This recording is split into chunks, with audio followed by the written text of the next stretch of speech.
Ora bem, então, como eu já tinha dito, a aula de hoje vamos fazer primeiro uma pequena revisão em relação a transforms e hierarquias de objetos e como organizar os objetos num projeto a sério, vamos chamar assim. E depois vamos dar uma olhadela no que vocês têm de projetos, o que têm dúvidas, que direções é que podem seguir, etc. Já temos uma pergunta que é: porquê que havemos de usar o RP? Isto porque eu disse para se começar por fazer download do template Core 3D URP e criar um projeto novo com isso. Porquê o URP? Basicamente porque o URP é o futuro. O Unity tem três renders, três maneiras de fazer o rendering da cena. Temos o que eles chamam Legacy, que é o sistema antigo, temos o URP, Universal Render Pipeline, e temos o HDRP, High Definition Render Pipeline. O Legacy é porreiro para fazer coisas rápidas, experiências. Uma boa parte dos jogos que foram feitos em Unity nos últimos anos, nos últimos 15 anos, foram feitos com o Legacy Render, mas o Legacy Render tem uma série de pequenos problemas, nomeadamente, já o suporte para ele vai deixar de existir eventualmente, ou pelo menos não vai ter nenhuma melhoria. Mesmo que eles não o tirem completamente, vai ficar sempre estagnado. Segundo lugar, o Legacy Render foi sendo melhorado ao longo dos anos, mas no fundo, depois de 10 ou 15 anos, torna-se uma manta de retalhos. Essencialmente foi feito para suportar tudo, desde mobile dos dispositivos antigos, estamos a falar de 2008, 2010, a coisas como uma PlayStation 4 ou 5 ou consolas high-end e ray tracings e essas coisas todas. O que é que isso quer dizer? Como uma coisa que serve para tudo não serve para nada, não é? Como um spork. Funciona como garfo, funciona como colher, mas não é particularmente bom em nenhuma das duas. Por causa disso, o Unity há uns anos atrás, acho que é 2017, se não estou em erro, e introduziu algo novo no Unity, que é o Scriptable Render Pipeline, SRP. E o que é o Scriptable Render Pipeline? Basicamente é um Render Pipeline, ou seja, algo que permite desenhar coisas no ecrã, mas permite ser customizado. Só que customizar um Render Pipeline não é fácil. E então, por causa disso, o que eles decidiram fazer é que têm dois templates. O URP e o HDRP. Universal Render Pipeline e High Definition Render Pipeline. O Universal Render Pipeline funciona, é basicamente uma coisa de general purpose. Funciona para tudo. Funciona bem em mobile, funciona bem em low-end hardware e consegue fazer coisas bastante sofisticadas, não tendo toda a força que se poderia pôr. A performance é boa em quase todos os dispositivos. O HDRP, High Definition Render Pipeline, é desenhado para usar o que há de mais moderno. Ou seja, desde ray tracings a outras coisas do género, reflexões e tudo mais. Ele suporta tudo. Só que se puserem algo em HDRP a correr, mesmo num telemóvel high-end, ou num PC para ir, sei lá, com uma GTX 970 ou uma coisa assim do género, aquilo não vai correr bem. Okay? Mesmo sem nada na cena, quase aquilo está para aí a 30 frames por segundo. Portanto, a ideia é escolher, obviamente, o render que é apropriado. Eu desaconselho usar o Legacy, apesar de que podem usar à vontade. Aliás, a maior parte dos jogos, mesmo dos vossos colegas de terceiro ano, etc., estão a ser feitos com Legacy. Podem usar à vontade. Acho que é melhor vocês começarem a familiarizar-se com o URP, porque eventualmente vai ser aí, vai ser o que se vai usar.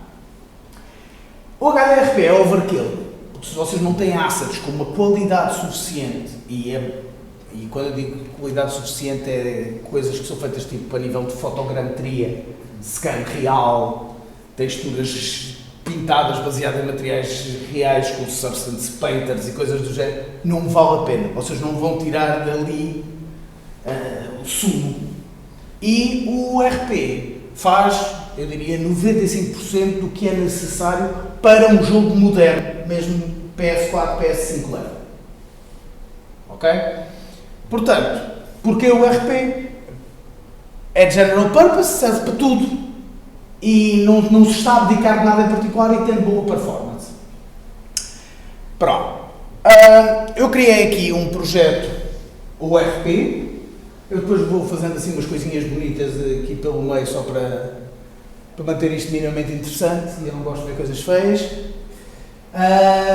Mas a ideia desta aula é revermos como é que funcionam as transformações em Unity, porque aparentemente alguns de vocês ainda têm dificuldade em entender aqui as relações entre as coisas. E no processo acho que consigo mostrar aí umas coisas interessantes, não diretamente relacionadas com isso. Então vamos começar pelo óbvio, não é? Vamos criar aqui... bem, já agora faço aqui também olhar para o que o RP nos dá. O RP, assim que arranca, dá-nos uma cena default que tem 3 componentes, 3 coisas. Uma câmera, porque só não conseguimos ver a cena. Uma luz direcional, porque só não temos iluminação na cena. E um Global Volume. O que é o Global Volume? O Global Volume basicamente é a maneira como o Unity tem de podermos especificar efeitos em zonas específicas. Um global, obviamente, é toda a cena, mas podíamos fazer volumes que não sejam global. Qual é que é a ideia? Vamos imaginar que eu estou, no meu jogo, estou a passear numa floresta. Tenho assim um certo tipo de iluminação. Há uma luz ambiente que vem do sol, etc., a iluminar. Mas, assim que chegamos a uma gruta, essa luz global deve desaparecer, não é? Quando eu estou ali dentro, devo ter menos iluminação, ou seja, menos exposure, e, por exemplo, nevoeiro, uma névoa. Isso poderia-se fazer com volumes, ou seja, tinha um volume que ocupa tudo, é global, e depois tem um volume dentro que faz override às propriedades do de fora. Quando a câmera entra dentro desse, ele desliga certos efeitos, etc., como nós queiramos. Okay? Isto só se aplica a efeitos gerais, ou seja, efeitos de pós-processamento, coisas que acontecem depois do rendering que está feito. Okay? Não afeta os objetos em si, na sua maioria, no desenho dos objetos. Portanto, neste caso temos então uma câmara. Eu vou pôr aqui assim de lado, pôr isto com 16:9. Portanto, isto seria como se veria no monitor 16:9. Tenho a câmera.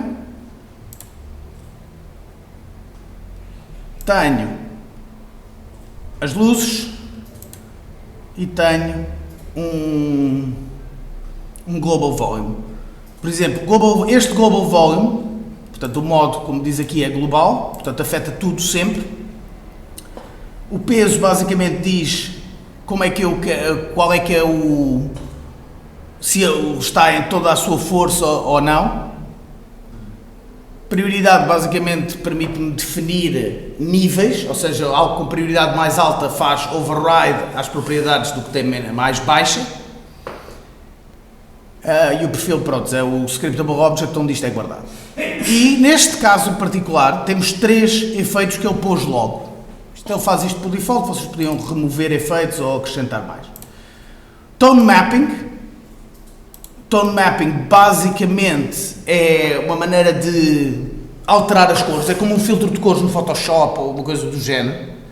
Neste caso o Tone Mapping está em modo neutro, mas eu podia, por exemplo, pôr isto em Aces, que é que é usado normalmente em filmes.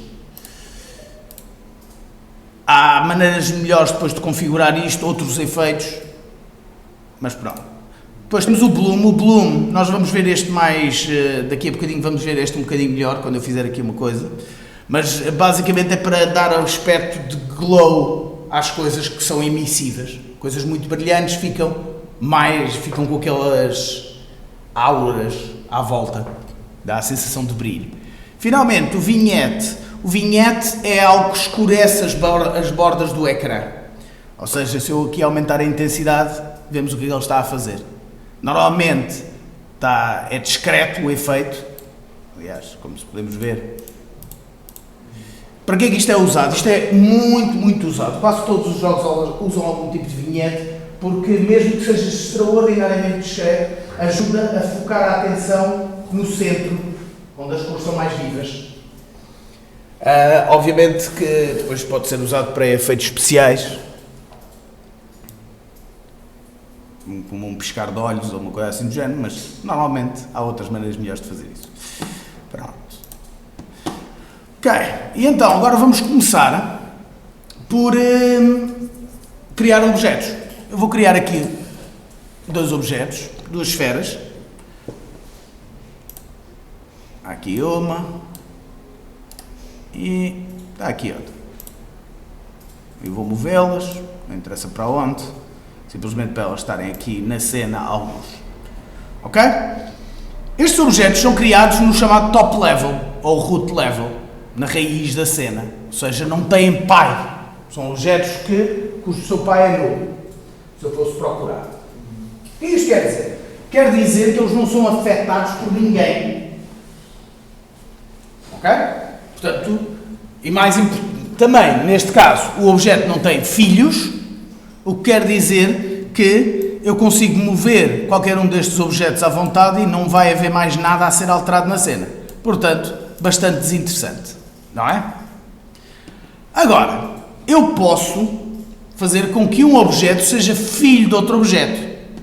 Nomeadamente, posso arrastar para dentro. Eu vou agarrar aqui, vou chamar a isto Parent Sphere e vou chamar a isto Child Sphere. Tenham cuidado com os nomes. Vocês têm muita tendência de não dar nomes decentes às coisas e às vezes depois, quando querem procurar, é um pesadelo. Ok? Uma cena normal em Unity não tem 10 objetos, tem milhares. Isto é comum. Portanto, dá jeito de ter nomes decentes nas coisas. Portanto, se eu agarrar aqui no Child Sphere e fizer a carregar, ficar a agarrar e a largar aqui em cima do Parent Sphere, o Parent Sphere passa a ser o pai da Child Sphere. Ok? Que nós vemos aqui de forma hierárquica. E acontecem várias coisas. Se eu mexer o Parent Sphere, reparem que a Child Sphere também se move. Se eu mexer só na Child Sphere, consigo mexê-la independentemente. Ok?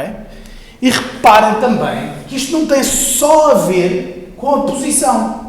Isto também tem a ver com a rotação e o escalamento. Tudo o que é o transform. Ok? Portanto, se eu escalar, se eu fizer um scale, vou ligar aqui o proporcional. Se eu aumentar a escala do Parent Sphere, a Child Sphere também está a aumentar de tamanho. E aqui começamos a ver um problema, porque isto é outra coisa que vocês fazem muito, mexer em escalas à louca. Agora, reparem uma coisa, também se move o fio, okay? Porque isto é uma transformação compósita. Sim. Eu depois a seguir já vou-vos mostrar um bocadinho melhor o que é que isto quer dizer matematicamente, porque é que isto acontece, porque é que o objeto se move, mas nesta altura eu quero é que vocês percebam que, se eu mexo na escala do pai, não só estou a aumentar a escala do filho, mas também estou a mudar a posição. E não só estou a mudar a posição... desculpem. A mesma coisa acontece na rotação, não é? Se eu rodo, a Parent Sphere está a rodar, mas como o seu ponto de rotação é o seu centro, no caso de uma esfera nem sequer se nota grande diferença, exceto aquelas linhas que estão ali só para ajudar. Certo? Mas a Child Sphere está-se a mover em torno daquele ponto. Temos aqui uma maneira de rodar algo em torno de outro ponto. Ok? Agora, o que é que se está aqui de facto a passar? Porque é que a esfera se move quando nós a escalamos? Quando escalamos o par? Isto são vários motivos. Mas vamos começar por entender que tudo o que vocês veem ali no transform,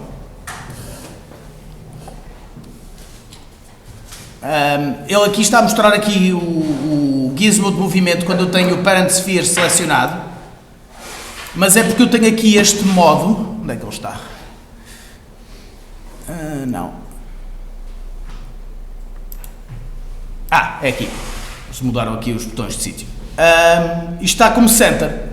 Quando isto está como center, ele mostra o ponto pivô do ponto, do objeto, o ponto de onde põe os gizmos de movimento, etc., no centro de todos os objetos. Ou seja, ele faz tipo uma caixa à volta de todos os objetos, do pai e de todos os filhos, e coloca esta coisa, o gizmo de movimento, no centro dessa caixa, quando temos isto no modo center.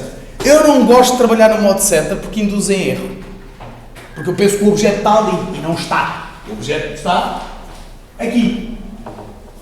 Isto com um objeto que tem representação visual não há um problema, porque nós olhamos e vemos que o objeto está ali, mas com objetos que não têm representação visual, nós já vamos ver o uso para esse tipo de objetos, pode confundir. Portanto, eu gosto de pôr isto como pivô. Ok? Portanto, quando eu escolho o ponto pivô, eu escolho o Transform Sphere e estou aqui. Eu escolho o Parent Sphere, desculpem, estou aqui. Escolho o Child Sphere e estou ali. Ou seja, estou no objeto, no ponto pivô. Este é que é o centro de rotação, etc. Reparem aqui, por exemplo, que se eu tiver o Parent Sphere e isto estiver em Center, e eu dissesse, olha, eu quero rodar, ele está a mudar a posição do Parent. Ou seja, não estou só a rodar. Olha aqui a posição a mudar. É contraintuitivo. Enquanto se eu fizer uma rotação em Pivot Mode, a posição não muda. Vão ver?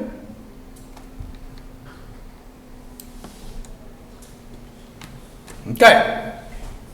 Agora, porquê que, voltando aqui à história do que eu estava a dizer, de porquê que as posições, porquê que a posição do Child Sphere muda quando eu faço escalamento no Parent Sphere. Okay? Ponto número 1. O Unity, tudo isto que nós estamos a ver ali, no Transform, aquela posição, aquela rotação e aquela escala, são coordenadas locais, são em relação ao pai. Okay? Vocês reparem, quando eu mudo aqui o...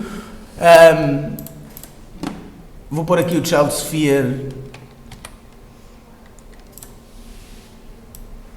numa posição que se consiga identificar facilmente, aqui deste lado, 5, ok?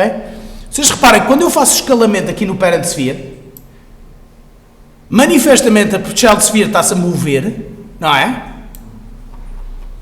Mas, se nós virmos as coordenadas, continuam as mesmas. Porquê? Porque a sua posição relativamente ao pai não alterou. Mas vocês estão a pensar, mas moveu-se. Não é estranho, é contraintuitivo. Então, porquê que isto acontece? Se vocês se lembrarem da introdução à matemática e física 1, nós falámos de matrizes, correto? Nós, quando estamos a ver aquela posição local, nós, no fundo, aquilo internamente é convertido numa matriz. E é multiplicada pela matriz do pai. Ok? E o que é que as matrizes têm de engraçado que eu referi na altura? As matrizes não só podem ser pensadas como uma posição, uma rotação e um escalamento, não é? Incorporar essas transformações todas, como também pode ser encarada como algo que modifica o espaço. O que é que eu quero dizer com modifica o espaço? Quando eu ando para a frente, okay? Sou eu que estou a andar para a frente ou é o mundo todo que está a andar para trás? Nós assumimos que sou eu que estou a andar para a frente, correto?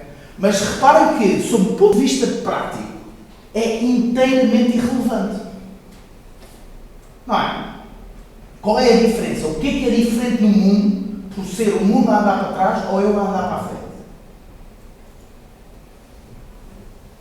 E se for o mundo a andar para trás, todos os objetos temos que saber a posição de todos os objetos que estão na cena, não é? Não, nós só continuamos a ter de saber é a posição relativa das coisas. Okay? Tu estás a aproximar de mim. No meu ponto de vista, tu é que andaste para aqui. Ou seja, toda a física, toda a matemática, etc., é exatamente igual independentemente do referencial. Eu só tenho de o saber para, no fundo, depois traduzir isto numa representação para mim. Não é? Obviamente que é muito mais intuitivo pensar que sou eu que costumo mover no espaço. Até porque faz todo o sentido que eu esteja a mexer numa direção e o Burkina Faso esteja a mexer porque eu decidi andar. Não é? Mas a questão é que o que está a acontecer quando eu me movo é que eu estou a aplicar uma transformação no mundo. Eu posso pensar que estou a aplicar uma transformação em mim, mas também posso pensar que estou a aplicar uma transformação no mundo. Ok?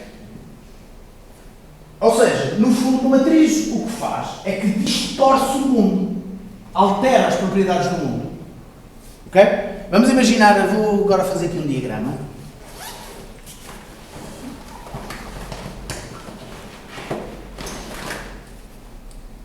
Tenham calma que isto não vai ficar assim tão abstrato. Isto vai fazer sentido, eventualmente.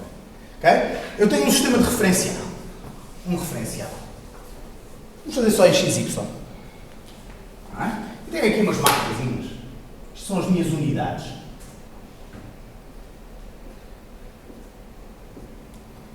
Okay? E nós podemos ver isto como sendo algo que está a afetar o que é o nosso mundo, o nosso espaço. Coordenadas de GPS, porque é a coisa mais global que nós temos neste momento, como sistema de coordenadas.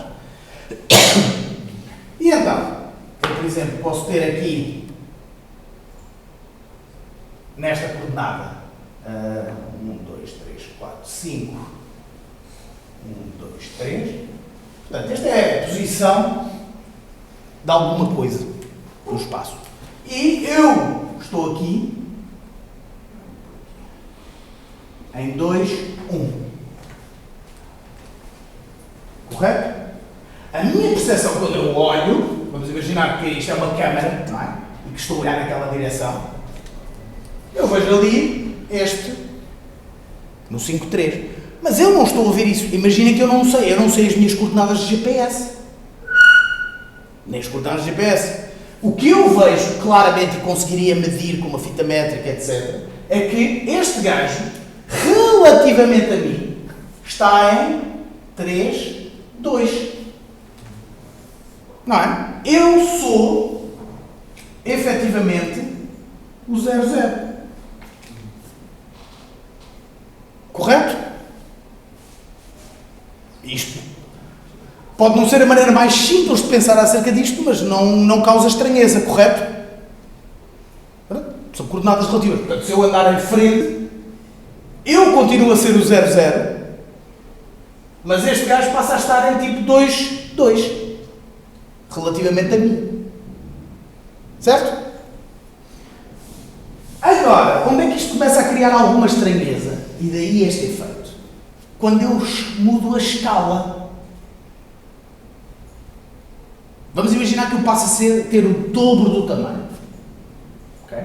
Para mim, eu tenho o meu tamanho. Eu não estou com o dobro do tamanho de vocês, é que têm metade do meu tamanho. Correto? Agora, reparem agora aqui a subtileza. Se vocês têm metade do tamanho, do meu tamanho, não é? Para a vossa ótica, vocês de repente estão ao dobro da distância de mim.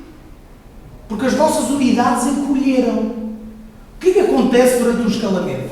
É que basicamente este sistema de eixos, que, como nós vimos, está centrado efetivamente aqui,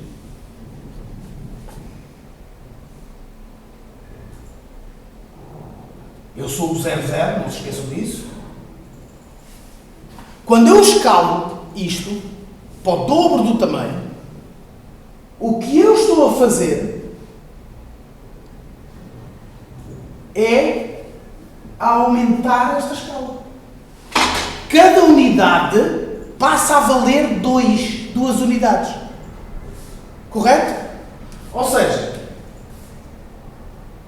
passa a haver aqui mais.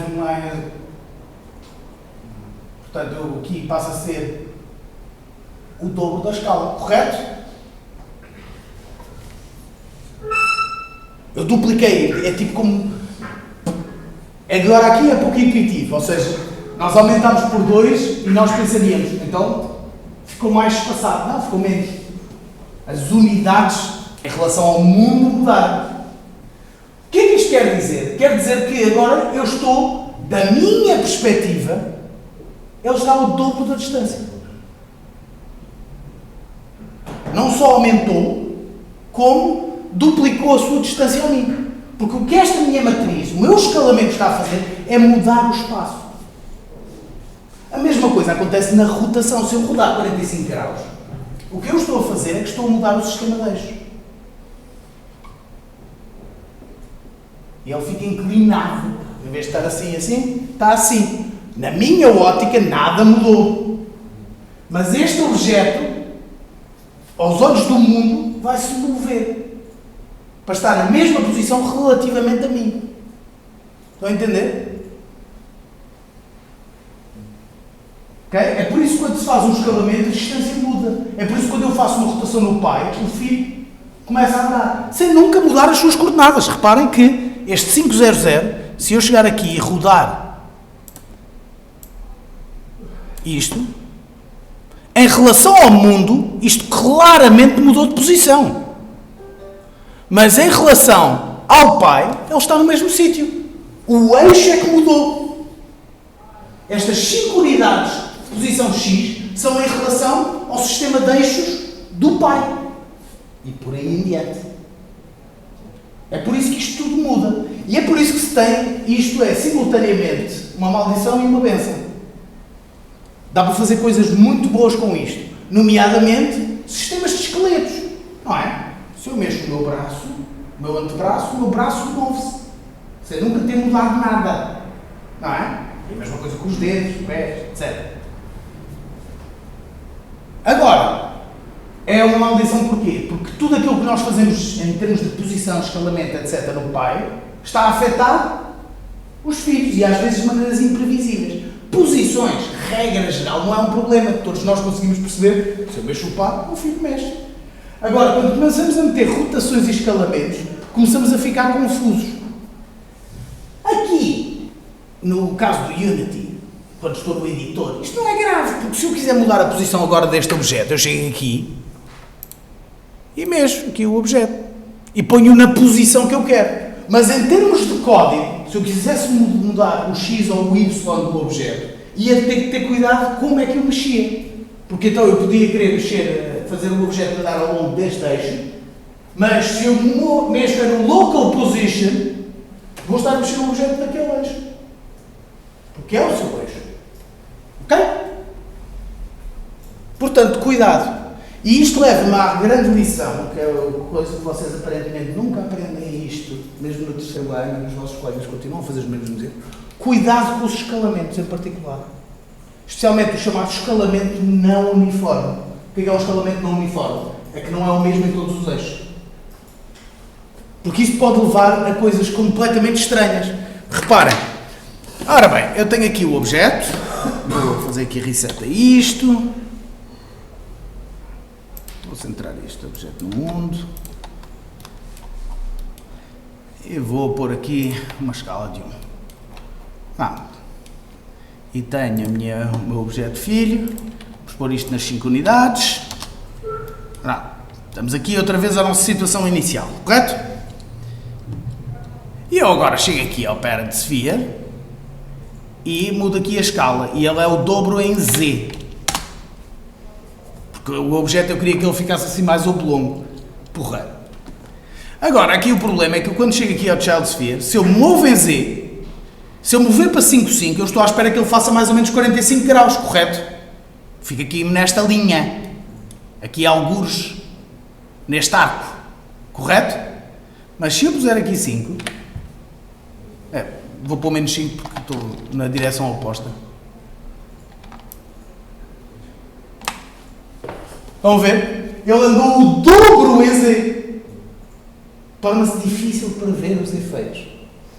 Com os dízimos, não há problema. Nós andamos ali e mexemos, pomos onde queremos. Mas quando queremos fazer trabalho de precisão, ou fazer estas mudanças em código, vamos ter de contabilizar isto. Por isso é que não se deve usar escalamentos. O que é que se deve usar? Escalamentos devem ser usados para duas circunstâncias. Normalmente, eu só uso para uma coisa: efeitos especiais. Ok? Mas agora vocês podem me perguntar: professor, mas agora imagina que eu queria de facto agarrar uma esfera e fazer com que ela fosse oblonga. Eu não tenho maneira de fazer isso. Há um truque que é boa política, que é separar o aspecto visual de um objeto do seu objeto físico. O que é que eu quero dizer com isto?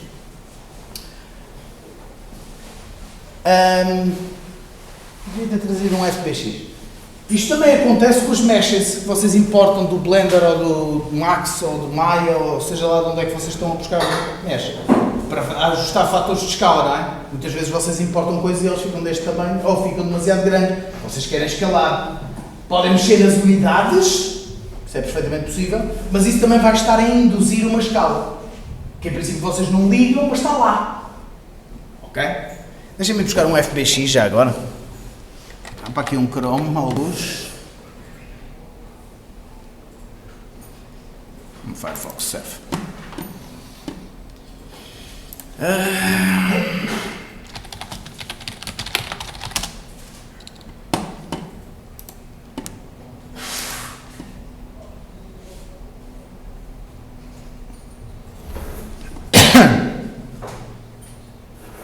Ora bem. Pode ser aqui este dragão.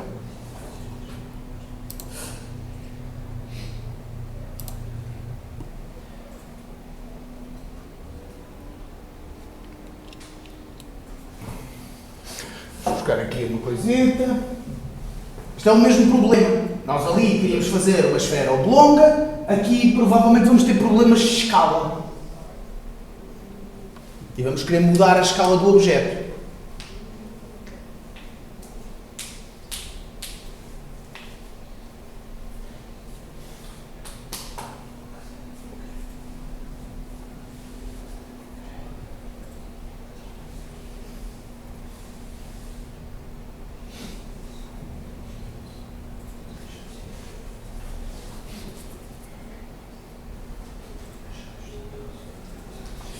Ok.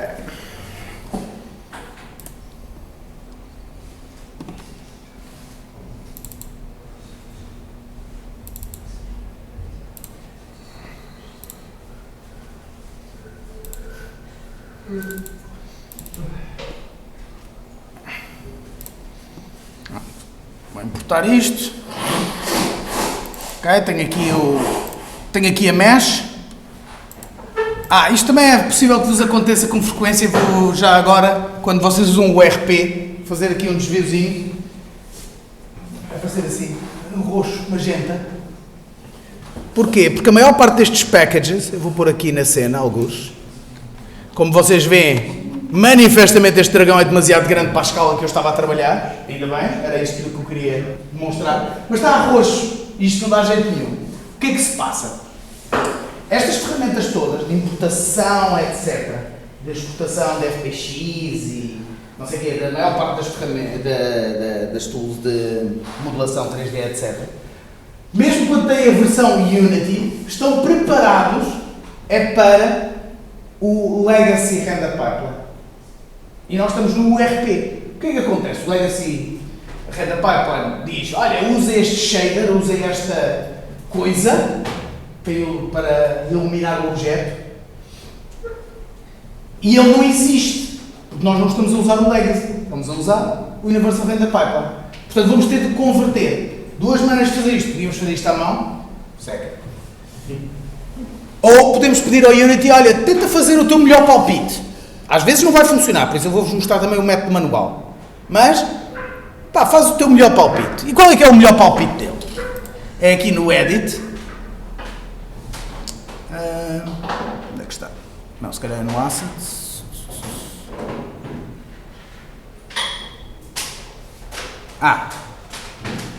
Rendering, Materials, Convert Selected Materials, Built-in Materials to RP. Eles tiraram a opção que faz a todos os projetos ao mesmo tempo. Ok? Então temos de ir aqui aos materiais, de selecionar. Bem, provavelmente funciona aqui com o botão direito, deixa eu ver se está. Não. Portanto, Edit, Rendering, Materials, Convert Selected Built-in Materials to URP. Ele diz que vai reescrever este. Proceed. Ok? Portanto, ele consegue converter. O que é que ele fez na prática? Agora isto já não está nesse... Tá, sim senhor. Isto estava aqui com este shader standard. E o que ele fez foi mudar para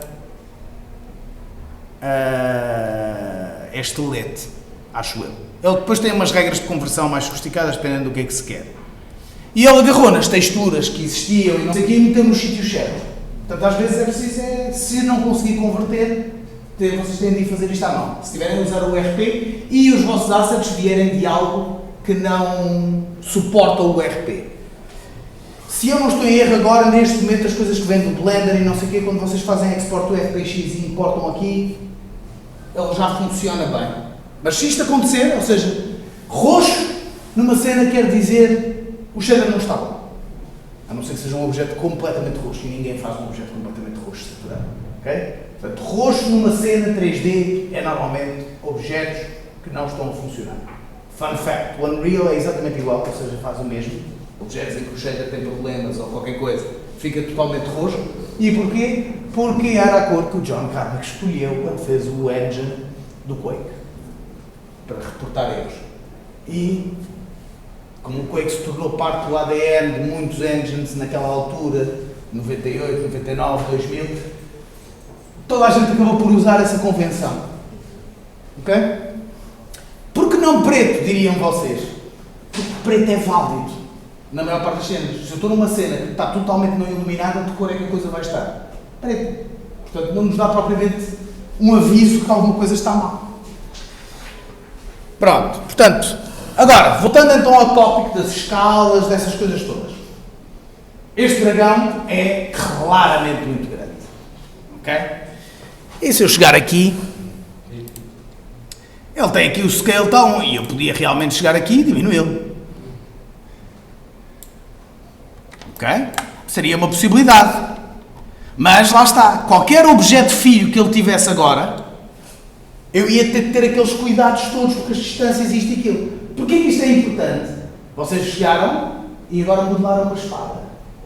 Para o dragão ter uma espada na mão. Sim. Overkill. I know. Mas essa espada, quando vocês a aplicassem ali, ia ser afetada por aquele escalamento e de repente a espada ficava deste tamanho. Ok? Por isso é que dá jeito de mexermos o menos possível em escala. Mas às vezes não dá para evitar, não é? Isto veio de facto muito grande e nós queríamos pôr isto com 3%, 5% do tamanho. Acho que era aqui o fator de escala que ficava com um tamanho decente para esta cena. Não. Ok? Eu podia vir aqui ao importador e dizer aqui, tenho aqui um scale factor e pôr aqui com 0.05. Aplico. Ele ficou daquele tamanho e agora a escala pode continuar a 1 porque ele é pré-convertido. Ou seja, ele basicamente agarrou em todos os vértices e transformou, agarrou em todas as animações que lá estejam incorporadas e transformou, etc, etc, etc. Ok? E isto veio num velho adágio. Consertem as coisas o mais perto possível da fonte. Idealmente, vocês iam para o Blender, ou seja o que for, e escalar lá. Mas às vezes não é possível, por variedíssimos motivos. Então qual é que é o próximo sítio a seguir? Não é na nossa cena de Unity, é no importador. Quando carregamos aquilo do disco e dizemos eu quero esta escala. Ok? Portanto, esta é uma das maneiras de fazer isto. Mas vamos imaginar que por algum outro motivo, que eu não me estou a lembrar agora assim neste momento o que é que poderia ser, mas de vez em quando acontece. Há sempre game development, há sempre alguém esperando. E vocês queriam mesmo mudar a escala do objeto. Okay? É uma necessidade que vocês têm. Aliás, há uma solução simples. Quero fazer múltiplos efeitos especiais em cima do que umas partes aumentam, outras partes diminuem, etc. Então, espera aí, vou aqui à importação outra vez.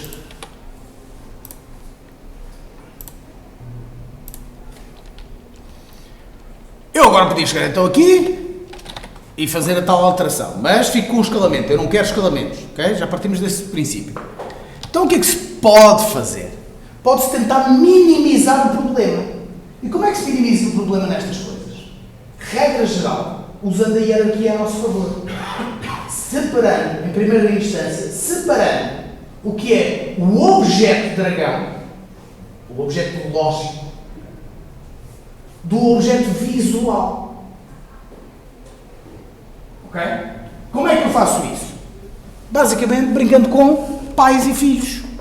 Eu vou criar aqui, que o Unity foi simpático nas últimas versões de acrescentar este Create Empty Parent, e vou criar isto. E reparem, agora eu tenho um objeto de alto nível, que vou chamar dragão, e tenho a mesh aqui dentro. Ok? Eu agora posso usar isto como sendo a posição do meu objeto. Posição, rotação, etc. E enquanto aqui posso de facto pôr o tal scaling que eu queria pôr. Ok? Ou seja, os meus scripts e não sei o quê ficavam neste nível do Dragon. Mas visualmente é aquele objeto. Isto é boa política por vários motivos. Para já porque temos a ideia de que há um prefab dentro de um prefab. Ou seja, qualquer alteração que façamos é menos provável nós termos mexido onde não devíamos. Em segundo lugar, temos esta separação completa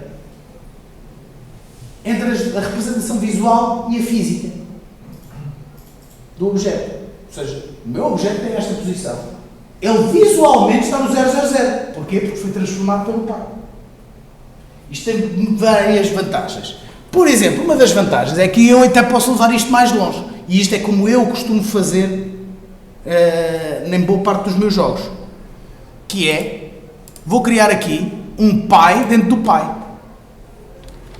E vou-lhe chamar Graphics. Ou seja, normalmente faço um objeto, dentro do meu objeto lógico, tenho um objeto que é os gráficos. Tudo o que tem a ver com gráficos, eu meto ali. Ok?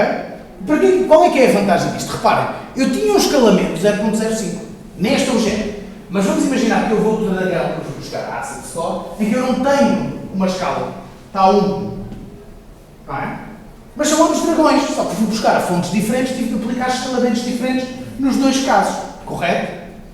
Agora, vamos imaginar que eu tenho um feitiço que aumenta para o dobro o tamanho do dragão. Ou um animator que faz tipo o dragão aumentar e diminuir de tamanho.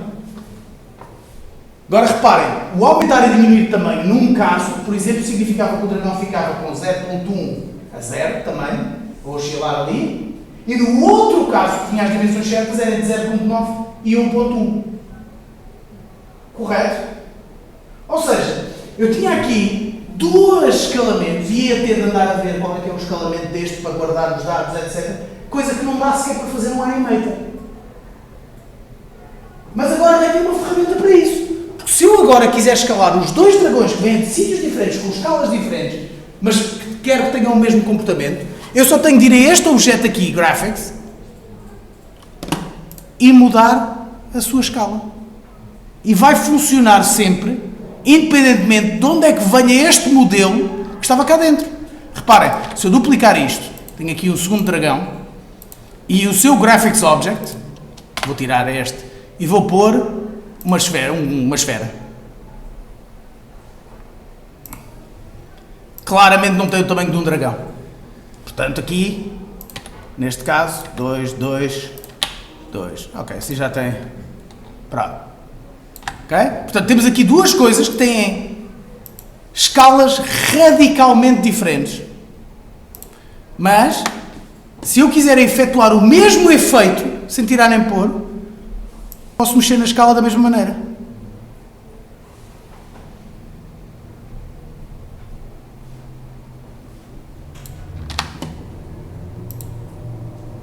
Isto devia estar no 0. Espera aí. Assim é que está certo. Ou seja, novamente, a posição do objeto está neste nível de cima. aqui o nosso objeto visual deve estar no 000, ou seja, ela deve ser afetada pela posição que está no objeto que manda nisto tudo. Aqui no Graphics temos só, de facto, assim é que está certo. Mas quanto mais objetos a gente cria, isso não vai deixar o projeto cada vez maior, mais pesado, não deve ter uma preocupação em relação ao tamanho do projeto. É uma daquelas coisas que depende, mas não. Na prática, não o suficiente para ser uma preocupação mesmo em dispositivos ultra fracos. Okay? Transformar matrizes, trabalhar com matemática é o forte destas coisas.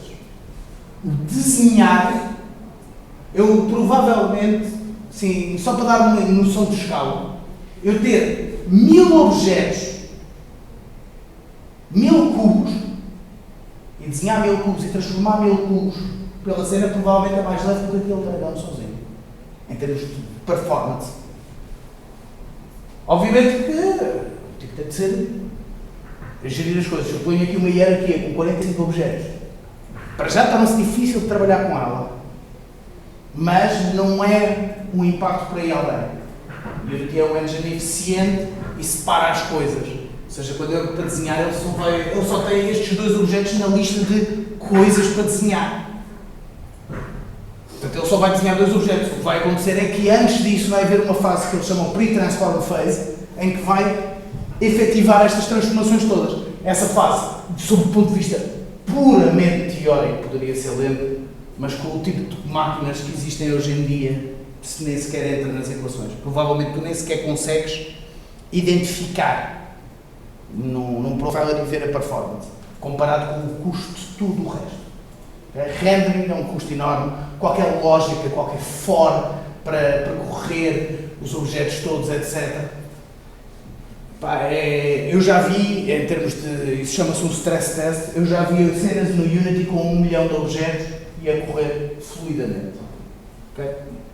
Portanto, isto é uma boa maneira de organizar o nosso objeto. Okay?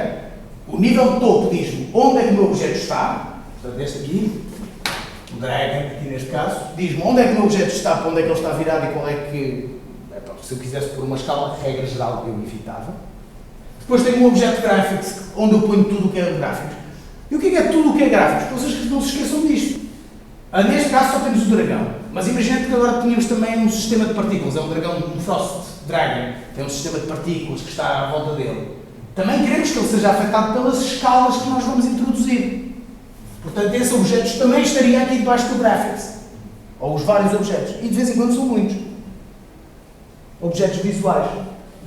Particle Systems, outros modelos, porque nem todos os objetos são feitos de um único modelo, etc.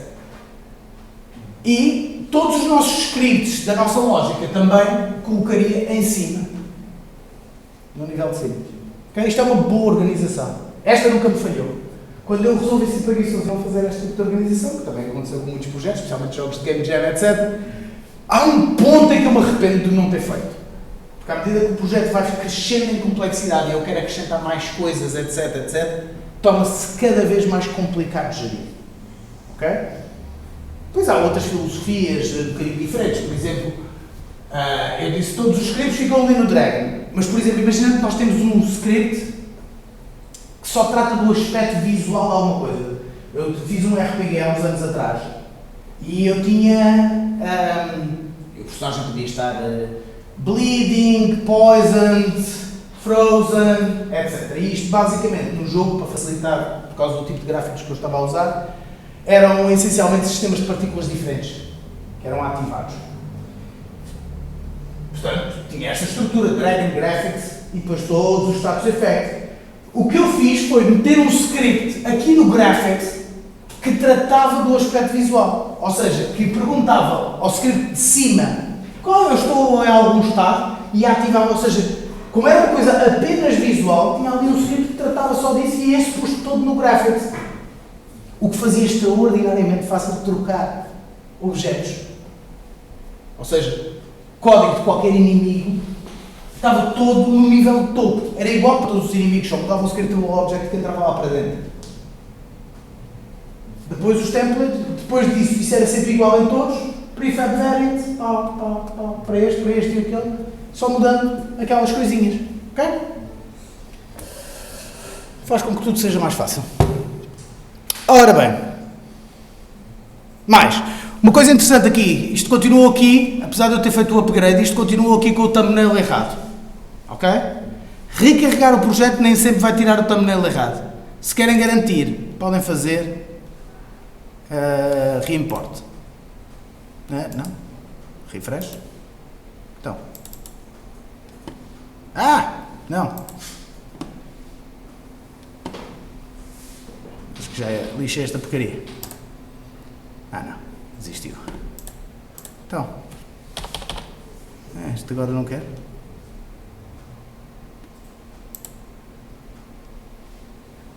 Estranho. Antes atualizava. Eu ainda não usei esta versão do Unity. O refresh e o reimport all? Não, isto vai demorar. Isto não está a fazer. Em princípio o refresh ou o reimport devia cuidar disto, da imagem. Bem, já agora vamos ver se recarregar o projeto. Mas devia ter alterado aquilo. Mas pronto, Unity e novos bugs é uma coisa frequente.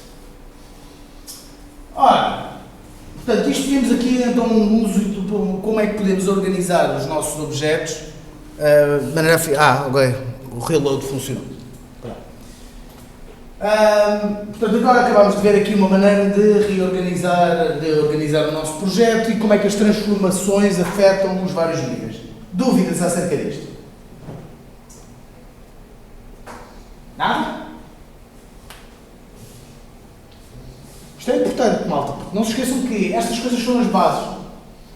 É isto que acontece depois quando... Porque isto também se aplica depois quando vocês fazem o código, não é? Porque tem os transform.getParent e transform.parent e mudar. Percebam sempre onde é que o vosso script está a correr e como é que lá chegam às coisas, ok? Certo? Ora bem, então, vou-vos dar um exercício para vocês fazerem. É um exercício giro. Este costuma-se dar em... como é que se chama? Modulação 3D, coisas desse género, animação. Mas nós vamos fazê-lo no Unity. Vou-vos dar tipo um bocadinho para vocês pensarem como é que poderiam fazer isso e depois logo vemos como é vemos se vocês fazem vocês então ou se faço eu e vocês percebem. Que é o seguinte, vamos fazer um sistema solar. Ok? Basicamente, o que eu quero é o Sol, Mercúrio a andar à volta, como sou preguiçoso, expor aqui a Terra, logo a seguir, e a Lua a andar à volta da Terra. Tudo com tamanhos diferentes, só usando spheres. E eu quero a funcionar, ou seja, os planetas a rodar, etc. Ok? Portanto, pensem como é que vocês criavam uma hierarquia para isto funcionar. Ok? Vou-vos dar aqui 5 ou 10 minutos. Aliás, podemos fazer um pequeno intervalo. Acho que estas aulas são muito compridas. Ok? Portanto, meio intervalo, meio pensem como é que faziam isto.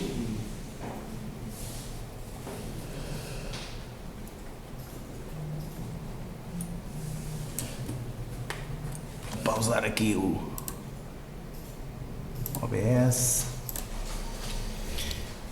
Portanto, alguns de vocês já chegaram à conclusão de como é que isto se fazia. Os outros já têm alguma ideia, pelo menos? Vamos tentar executar isto. É só, mas qual a hierarquia? Essa é que é a parte onde é que estão os pontos das coisas.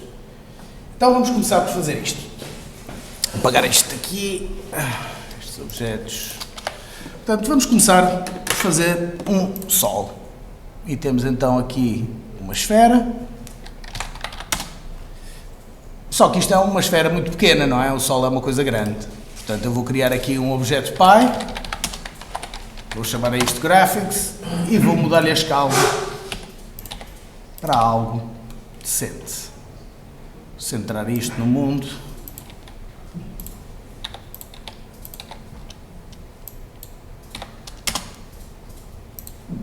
Ora, isto não parece assim propriamente o Sol, não é?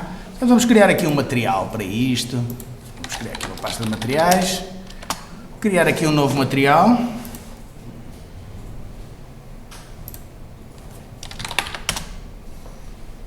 E fui buscar aqui umas texturas randomly na net e vamos aplicar esta textura do Sol aqui no base map desta textura. E agora vou aplicar isto ao objeto. Okay? Já parece assim mais solar. Ora, o Sol também é um emissor de luz, portanto faz todo o sentido nós usámo-lo como ponto onde a luz é emitida, correto? Portanto, eu vou tirar esta luz e vou acrescentar aqui uma luz no Sol, dentro dos meus gráficos, uma luz pontual. Ora, isto é uma luz que eu quero que seja bastante emissiva.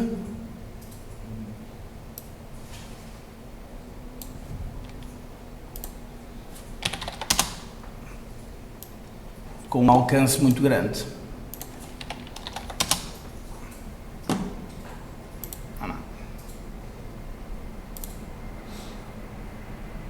E eu quero sombras nesta luz, já vamos ver para aqui que eu quero sombras. Não, aliás, não vou pôr sombras nenhumas para já. Ok, agora reparem, como eu tenho uma luz dentro do Sol, o Sol não está iluminado, não é? Está dentro, não há luz a vir de fora, mas obviamente não é assim que o Sol funciona. Portanto, nós queremos dar luz ao Sol. Como é que nós damos luz ao Sol? Então, vamos aqui ao material e dizemos que o Sol é emissivo. E agora podíamos dar-lhe uma textura ou podemos simplesmente escolher uma cor. Portanto, eu podia chegar aqui e metê-lo o amarelo do Sol. Reparem como já tem ali aquela aurazinha, isso é por causa do componente Bloom. Eu já vos vou mostrar melhor sobre o componente Bloom. Mas faz mais sentido isto se usar a textura. Ok? E aqui já podemos aumentar a intensidade. Assim já parece um Sol. Obviamente que não parece um Sol porque não temos um horizonte, não é, no espaço. Portanto, eu vou aqui à câmara. Onde é que está? Que eles mudaram aqui neste...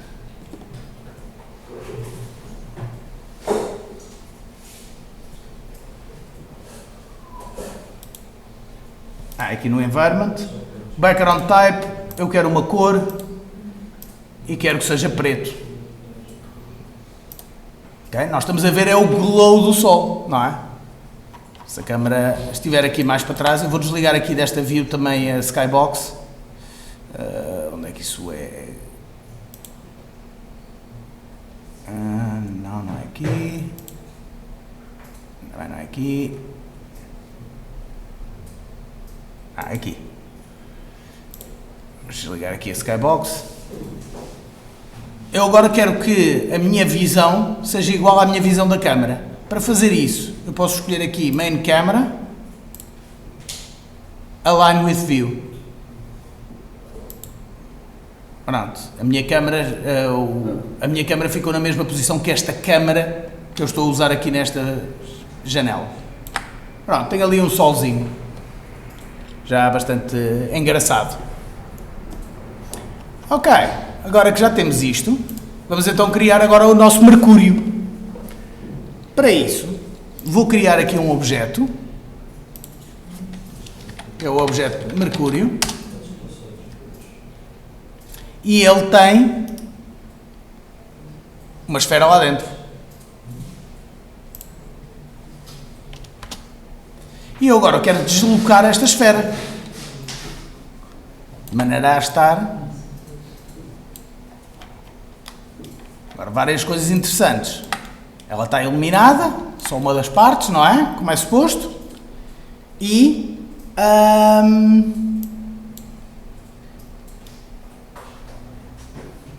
estou a uma certa distância. Vamos pôr aqui 10. Agora, reparem que o que é que acontece quando eu rodo o objeto Mercúrio? Se eu rodo, ele move-se. Porquê? Porque o seu objeto que está ligado, a esfera, se eu estou a rodar aqui, no fundo tudo o que está ligado a ele, todos os seus filhos, vão rodar em torno desse ponto. O pai. Certo? Portanto, o que é que eu quero fazer aqui? Quero meter aqui um script que me vá rodar o objeto. Portanto, vou criar aqui uma pasta para os scripts.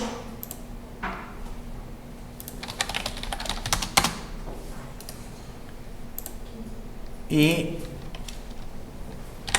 vou chamar rotate.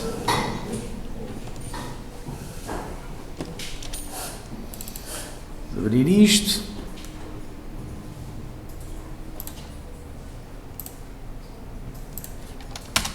Ora, serialize field para ficar disponível, private float speed. Quero poder condicionar a velocidade a que isto roda. E então, como é que eu uso esta velocidade? Basicamente, vou criar uma rotação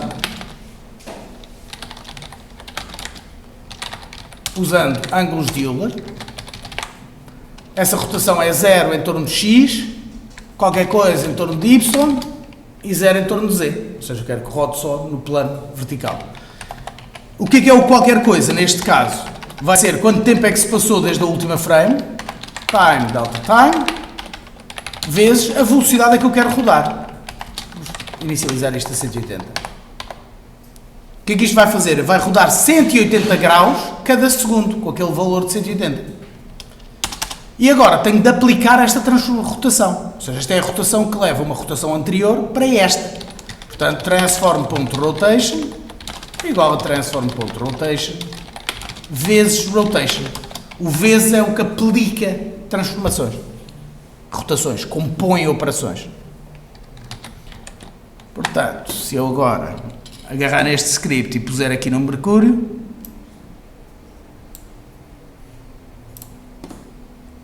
fizer play, lá vai ele.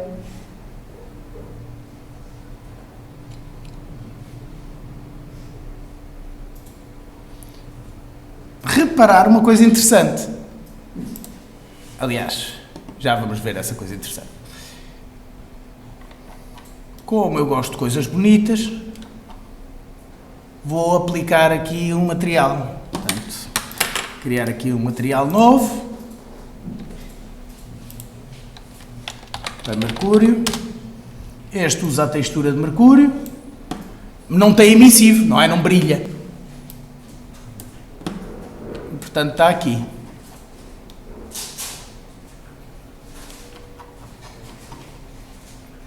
E, portanto, isto fica substancialmente melhor. Agora, há aqui uma coisa que eu quero que vocês reparem. Não é fácil de ver nesta textura, mas, por exemplo, este pontinho aqui. Estão a ver aqui esta mancha? Mais brilhante?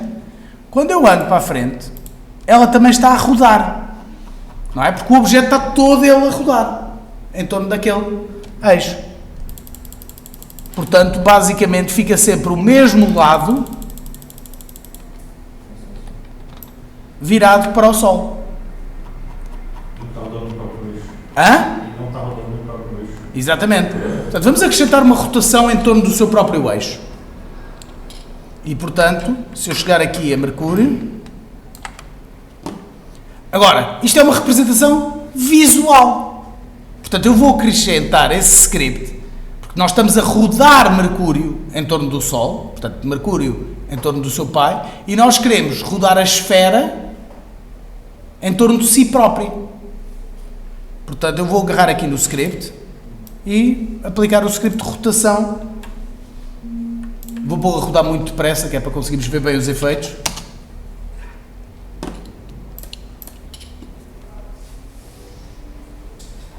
Portanto, neste caso,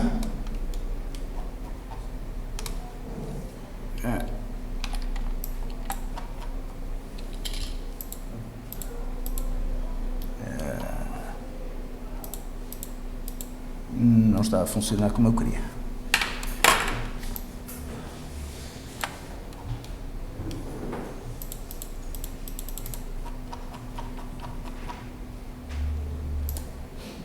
Está sim, senhora. Tem de rodar mais depressa para eu conseguir ver os efeitos práticos. Reparem que neste momento aquela mancha está aqui, já não está virada para o sítio onde estava.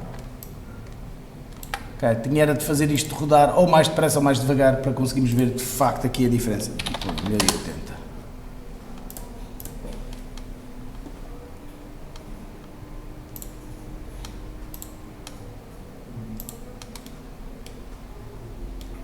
Vão ver aqui já a mancha já está ali. Portanto, se quiséssemos induzir aqui a rotação, assim fica um bocado esquisito, mas nota-se claramente o planeta a rodar. Conseguem ver?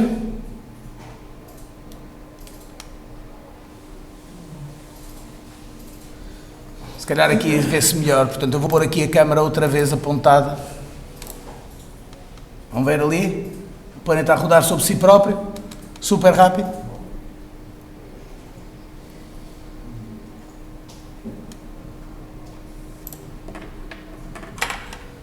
Porreiro, até agora, não é? Então, mas vamos ainda acrescentar então agora a Terra. A Terra é igual a Mercúrio, não é? Essencialmente, um bocadinho maior e tal. Portanto, criei aqui um duplicado. Vou aumentar para o dobro o tamanho e vou movê-la mais para fora. A Terra vai rodar um bocadinho mais lenta que Mercúrio, mesmo à volta do Sol.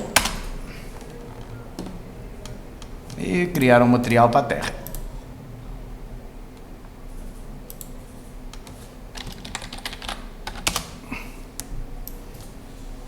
Usa o mesmo critério e aplica-se.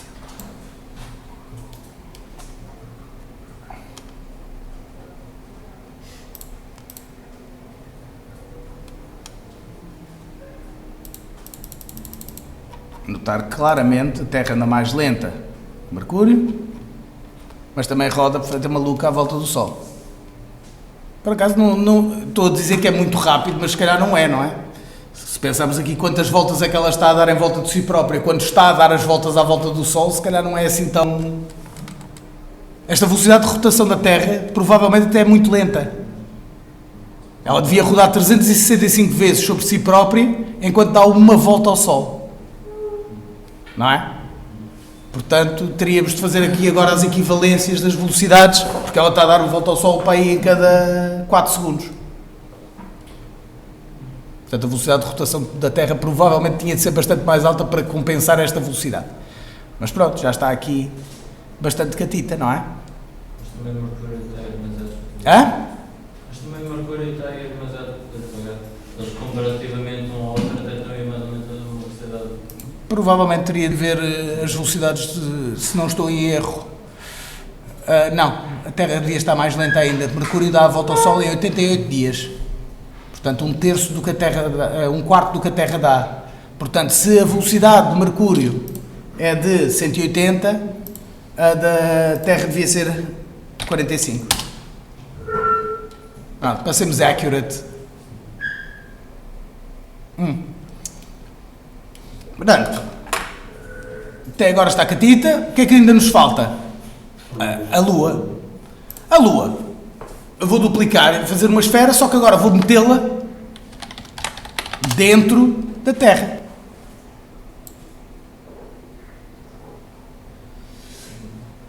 Agora vou mudar aqui a posição da Lua para ficar aqui. A Lua é cerca de 1/6 do tamanho da Terra, se não estou em erro. Portanto, se a Terra tem 2 unidades, uma coisa interessante que vocês podem fazer no Unity é fazer contas aqui. Portanto, 2 a dividir por 6 e ele faz a conta. Isto dá muito mais jeito do que vocês pensam. Portanto, a Lua está ali pequenininha.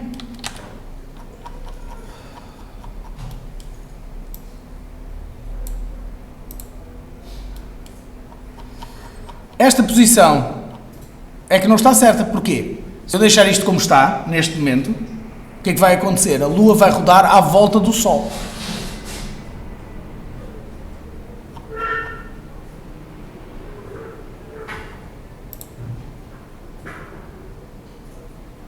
Que não é, obviamente, o que nós queremos.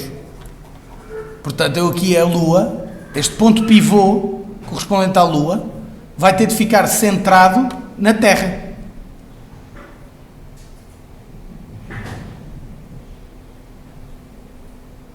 Certo? Mas a Terra está aqui. A sua representação visual é que está aqui. Portanto, esta Lua vai ter de ficar aqui ligada à esfera, que é a Terra. Ele não moveu a posição, mas mexeu ali. Portanto, a Lua vai estar centrada ali e a esfera, que é a representação visual da Lua, vai ter de ficar aqui. Por exemplo.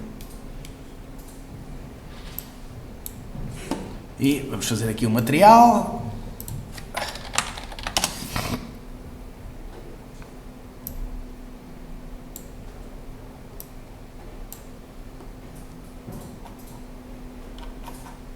Se eu fizer play,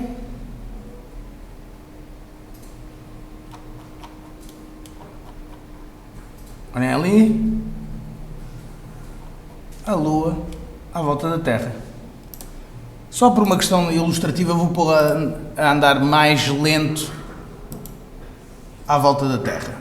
Portanto, novamente devia ser se calhar uma rotação mais rápida, mas em boa verdade eu quero é ver aqui um efeito, portanto.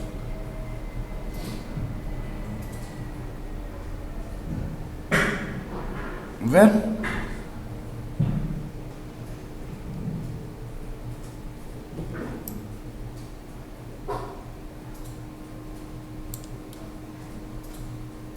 Vamos pôr aqui um zoom. E alinhar a câmera.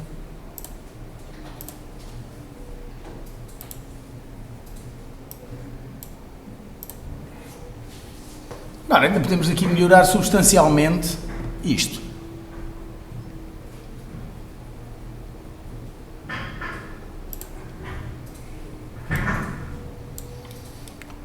Ok, primeiro facto interessante. Reparem que a Lua está aqui, não é? Está atrás do Sol. Ou seja, a Lua devia estar na sombra, não é? Mas não está. Está iluminada. Estar aqui a Terra ou não estar vai dar ao mesmo, correto? Porquê? Porque a nossa luz não tem sombras. Portanto, eu vou ligar as sombras.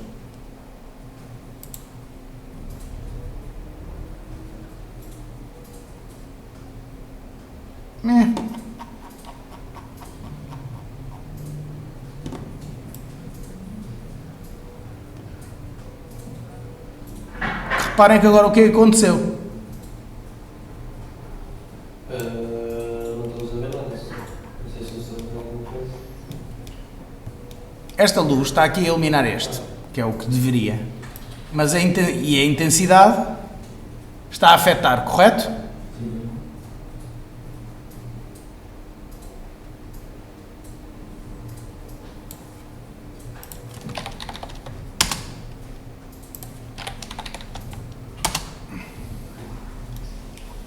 Mas aqui a Terra não está a ser afetada. Agora, não está a ser afetada por causa da sombra?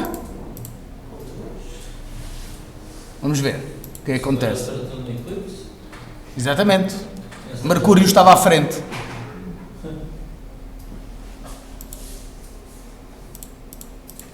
E a mesma coisa se passa com a Lua.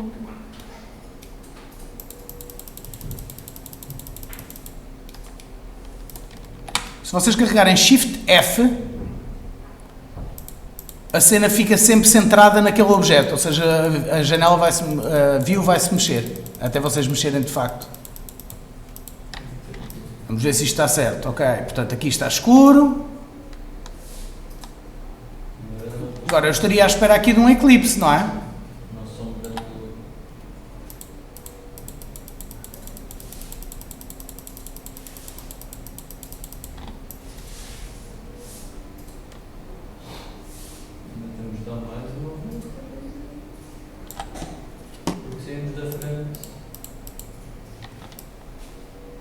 Já saímos da frente. Vamos pôr aqui de cima que é mais fácil para vermos. Vamos separar actual liquids. Agora vai ver. Agora deve estar ali uma sombra qualquer. Era o que eu esperaria. Mas não.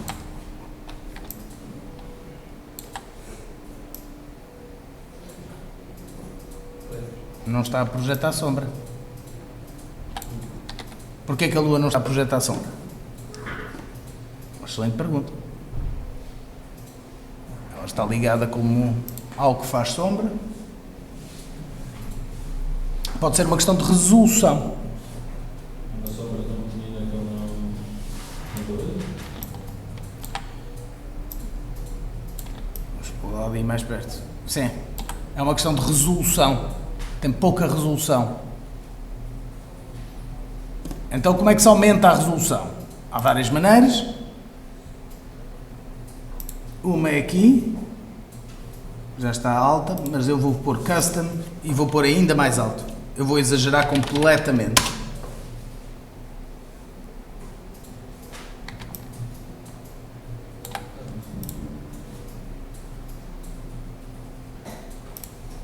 Tenho de ir lá outra vez, porque editei quando não devia.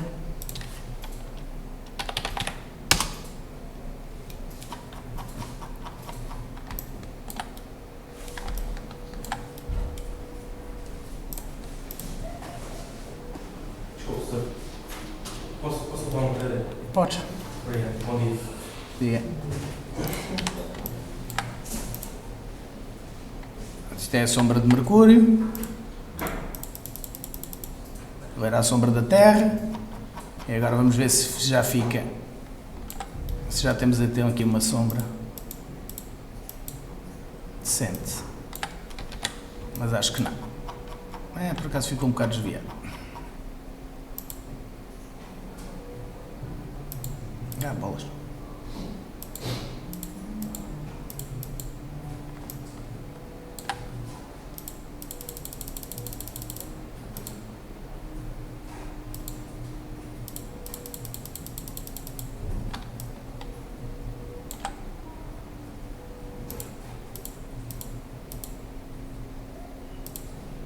Assim devia ter uma sombra, não é?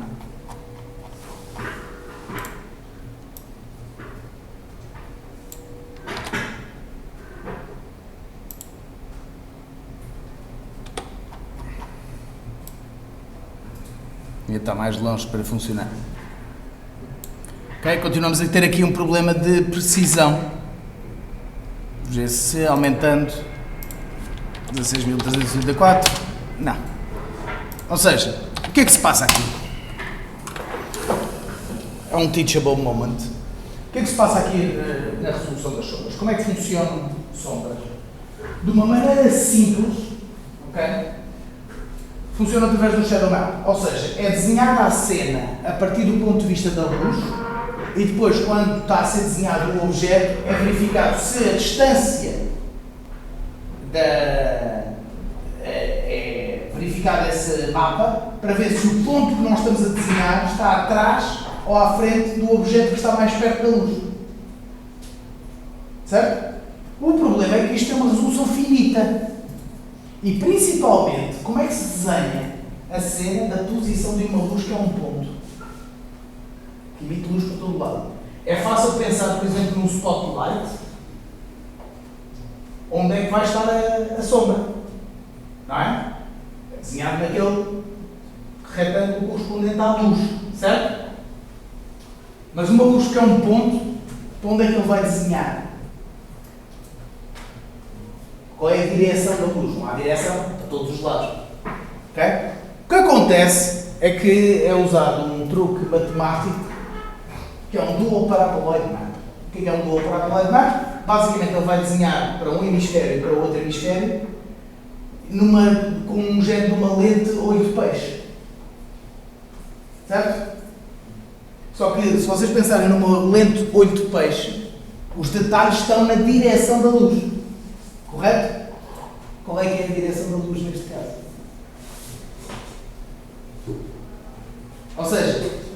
detalhe pode não estar onde nós estávamos interessados em que esteja. Portanto, como é que isto se resolve? É bastante complicado a resolver. Okay? E aí entra o velho adágio de jogos de computador, smoke and mirrors. Se estamos a falar, por exemplo, de coisas na Terra, o que acontece é que esse shadow map é desenhado, a luz é considerada uma luz direcional e é outra técnica que é desenhada, que é centrada na câmara. Se tem uma luz que está infinitamente longe, eu quero que detalhe ao pé de mim. Eu quero saber como é que as sombras estão ao pé de mim. Que está longe, pode ficar em baixa resolução. Só vai ocupar meia dúzia de pixels. Agora, neste caso é complicado de resolver. Eu resolveria isto com, em vez de ter uma luz pontual no meio do Sol, ter várias luzes apontadas para onde me interessa. Ou seja, se eu tenho a minha câmera e estou ao pé da Terra, eu punha uma luz que está a apontar na minha direção. E eu aí consigo controlar onde é que está o detalhe. Estão a perceber? Vamos pôr aqui, na prática, o que é que isso quereria dizer. Portanto, nós temos então o tal problema.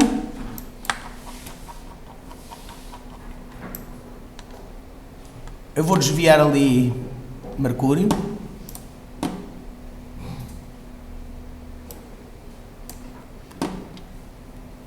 E vou pôr a Lua a começar do outro lado.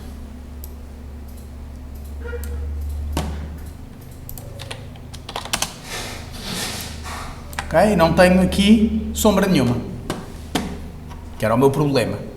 Se eu substituir aqui esta luz, vou desligá-la e vou criar aqui outro tipo de luz, que é uma spotlight. Vou rodar esta luz de maneira que ela esteja virada para ali e aumentar-lhe substancialmente qual é que eram as intensidades? 1000 e o range 1000. 1000.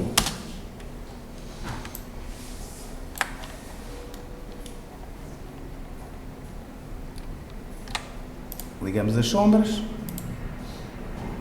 Reparem que agora já está sob sombra. Vamos desviar um bocadinho a Lua.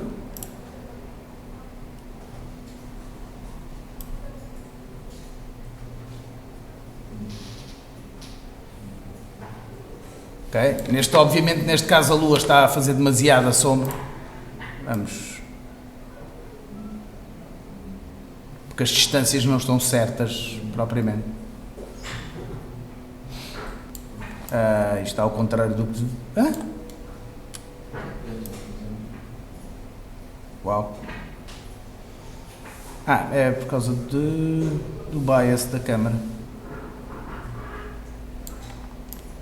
Pronto, assim, vamos aqui, vamos diminuir este range, porque quanto mais range, menos precisão isto tem. Ok, então vamos pôr até aqui. E agora estava muito pequena. Ok, assim já está certo. Então já está como eu queria. A sombra da Lua é bastante mais pequena, por isso é que o eclipse da Lua só se vê em certos sítios. Pronto, e porque é que o sítio é diferente? Porque nós estamos a pôr, antes que vocês perguntem, porque nós estamos a pôr tudo no eixo, no plano. E a Terra está a rodar assim, não está a rodar assim, etc. E a Lua também, tecnicamente, não está horizontal. Sim, não deve estar. Não sei exatamente qual é que é o desvio, mas também acho que tem um certo tilt. Portanto, todas estas coisas combinadas, por isso é que Orbital Mechanics are complicated. E pronto, reparem aqui, só que eu agora teria de ir rodando o spotlight para estar a apontar para onde eu estou, para onde me está a interessar. Ou seja, isto são coisas que ficam relativamente complicadas. Mas, novamente, as hierarquias ajudam a construir as coisas. Porque eu, por exemplo, neste caso, eu podia ligar esta luz não ao Sol, mas a um ponto além da Lua. Porque se eu estou interessado na sombra que a Lua projeta na Terra, Eu só teria que posicionar isto hierarquicamente de maneira que aquela spotlight estivesse sempre na posição entre o Sol e a Lua, para garantir que tinha resolução naquele sítio. Ok?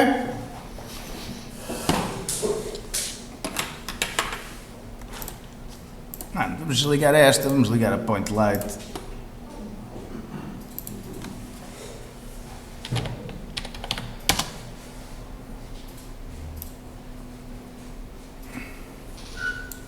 Por acaso, pelos vistos, bastava ter mudado aqui o range da luz. Porque a precisão, lá está, também muda muito com a distância.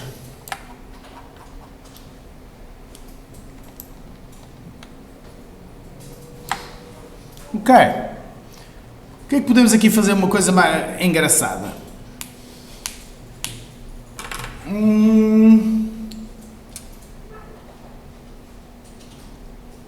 Podemos melhorar aqui um bocadinho o efeito da Terra. O que é uma Terra sem nuvens? Portanto, o que é que podemos fazer? Vou aqui procurar uma textura.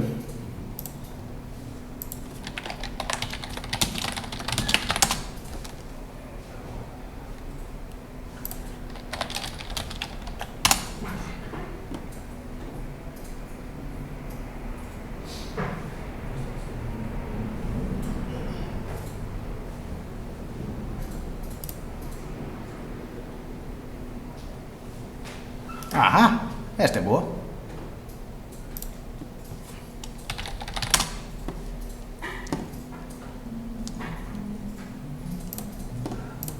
Vou importar isto no meu projeto.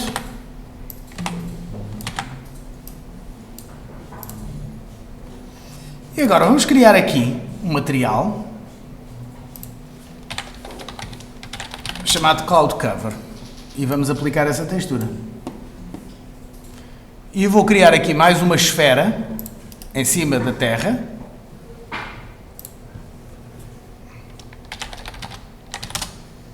Que tem de ser um bocadinho maior que a Terra. Oi?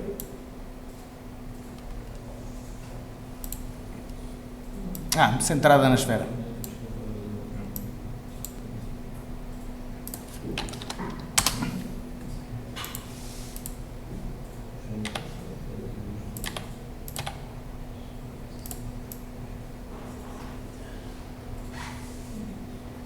Um bocadinho maior que a Terra, 1.1, e aplicar este material. Obviamente que isto não parece nem de longe nem de perto nuvens, até porque nós não conseguimos ver a Terra. Então, porquê? Esta textura tem transparência, ou melhor, devia ter por acaso. Deixa-me ver. Vamos dizer que vamos buscar a transparência à textura.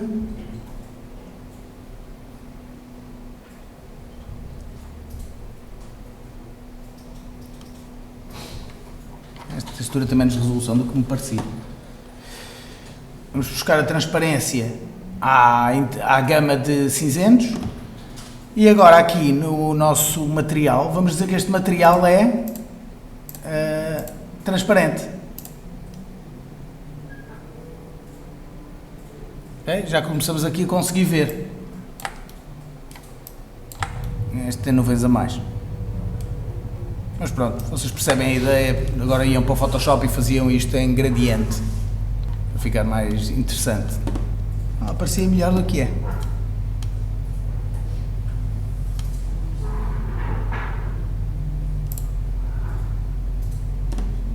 Talvez esta.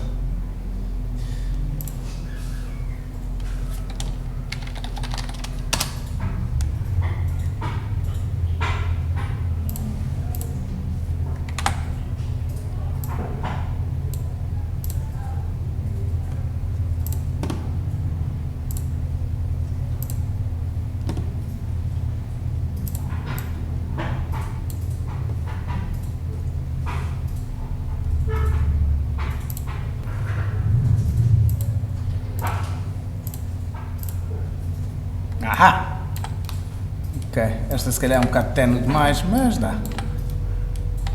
Vamos tirar aqui a compressão. Vamos tirar o tamanho máximo da textura para já. Não.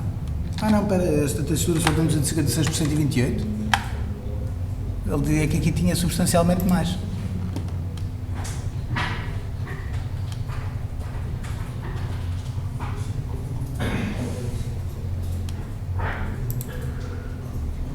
Ah.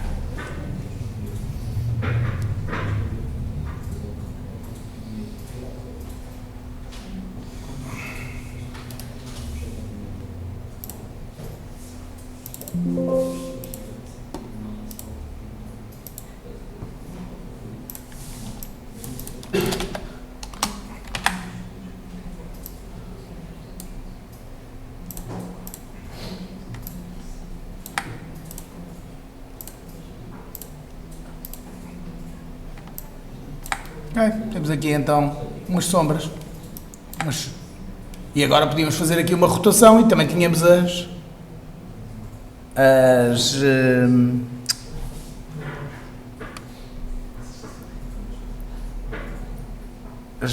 nuvens a andar à volta da Terra.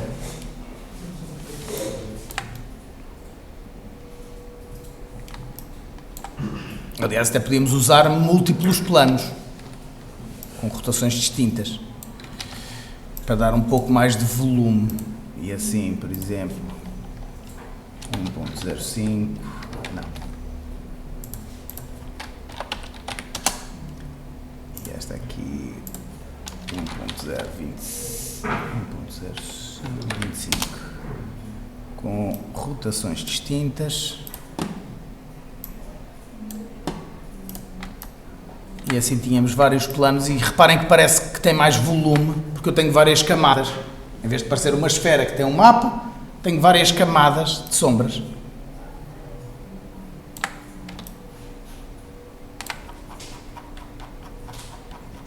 Mais uma coisa que também podemos fazer é, vamos desenhar as órbitas. Fazer com que haja um risquinho no sítio onde já passámos para ver que órbitas é que isto está a fazer. Para isso, vamos criar aqui um objeto na esfera de Mercúrio. Aqui nos effects temos um trail. Reparem o que acontece quando eu mexo o objeto. Tenho um trail. Se eu carregar no play,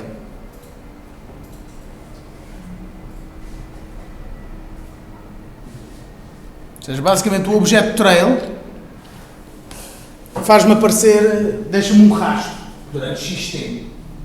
Agora depende do quanto tempo é que eu quero esse rastro. Ele fez isto por default. Se vocês fizerem isto com o Legacy, o que vai acontecer é que vai ficar roxo o risco, porque é preciso um material. Esse material tipicamente deve usar o shader das partículas. Mesma coisa.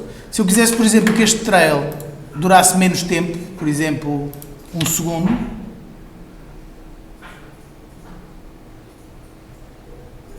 punha aqui 1. Mas, por exemplo, neste caso, eu não quero que este trail comece atrás, quero que comece no objeto. Porque o Texture Mode aqui está em Stretch, tem de ser... não, Tile não, porque esta é a partícula. Porque a partícula é uma bola. Pois não é o que nós queremos fazer. Portanto, vou ter mesmo de criar um material. Portanto, vou criar aqui um novo material. Trail. Este material pode ser assim mesmo, branco. Vou só mudar aqui o shader para usar Universal Render Pipeline. Particles. Unlit. Não quero iluminação neste trail. E agora vou aplicar este material aqui. Pronto, quero que isto seja um bocadinho mais estreito e que vá diminuindo ao longo do tempo. Também quero que seja um bocadinho transparente, para isso tenho de mudar aqui o Surface Mode para Opaque, para Transparent. E dar-lhe aqui alguma transparência.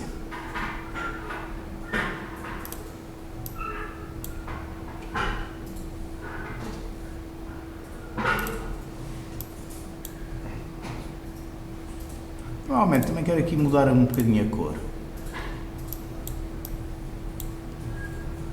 azulinho para um branco.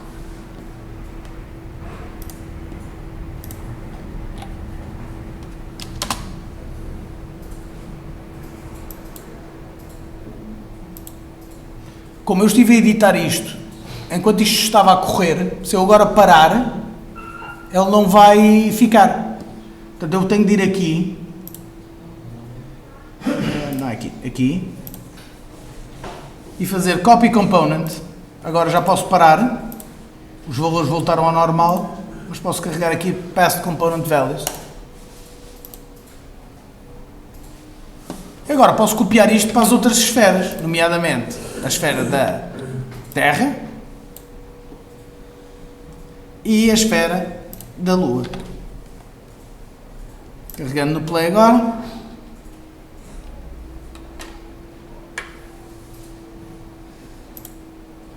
Desculpem, enganei-me. Este aqui tem de ser dentro da esfera.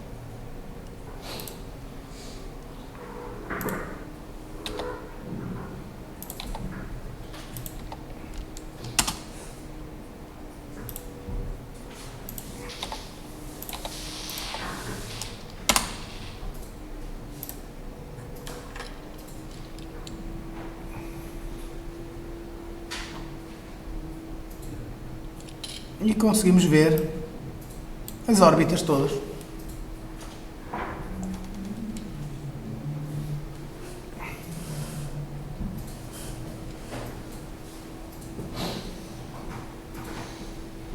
Já começa a aparecer alguma coisa.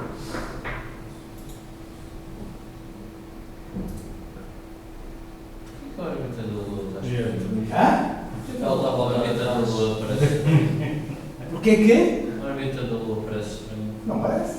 Então repara, se eu estou a rodar, se esta coisa está a rodar dentro de alguma coisa, ela vai ter de andar sempre aqui.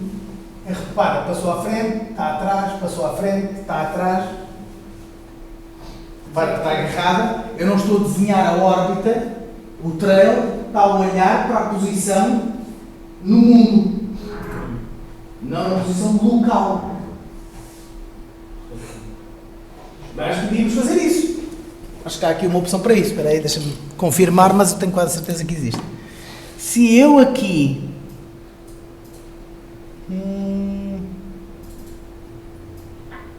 Emitting color alignment, não. Não.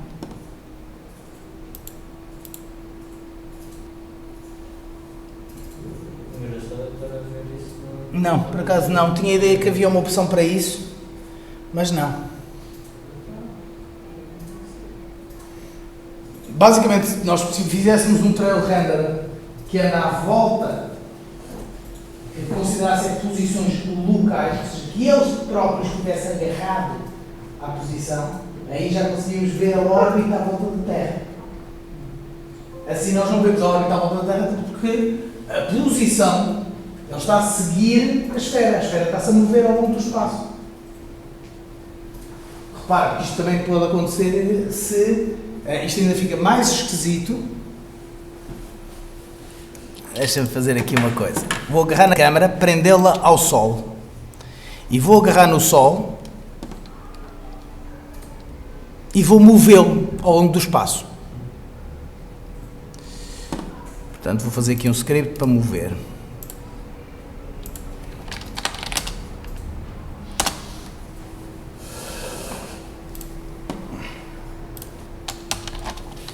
Serialize field, private float speed.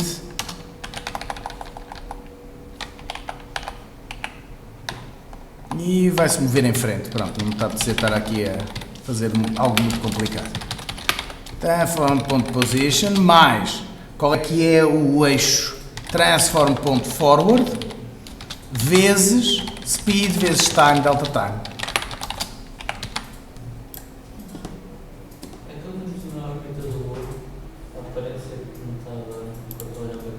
Hã? O quê? Desculpa? Na órbita da Lua. Sim. Pelo menos com o trail, quase dá a aparecer que ela para em certos sítios. Ela não para.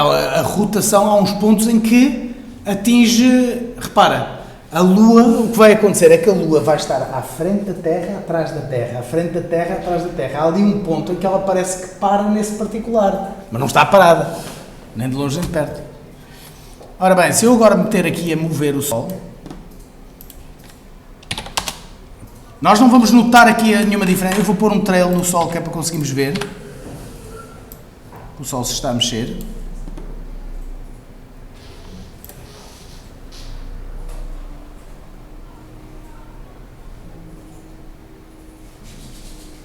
Agora é que fica esquisito.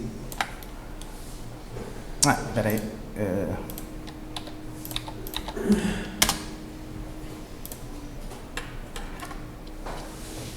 Repara, o Sol está-se a mexer.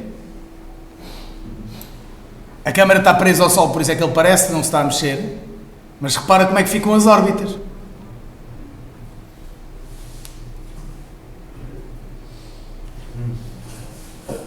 Porque o nosso referencial se está a mexer.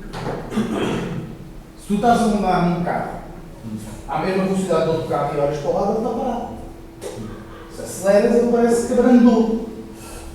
A tal relatividade que se aplica às posições, rotações e escalamentos também se aplicam às velocidades e à tua percepção de velocidades. Se nós quisermos, podemos agarrar aqui nos trails todos e aumentar a duração do trail.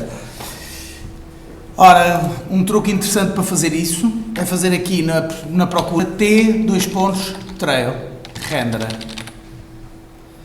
Ele filtra e aparecem só os trail renderers. E eu vou pôr aqui o tempo, passa a ser 20 segundos.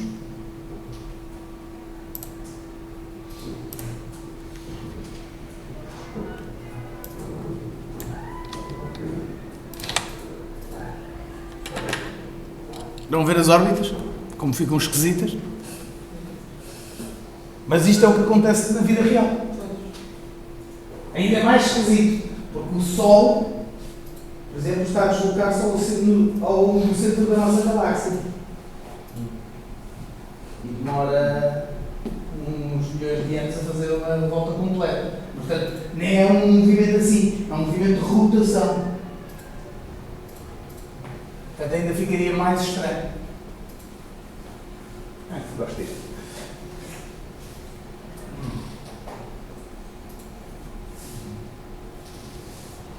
Orbital Mechanics.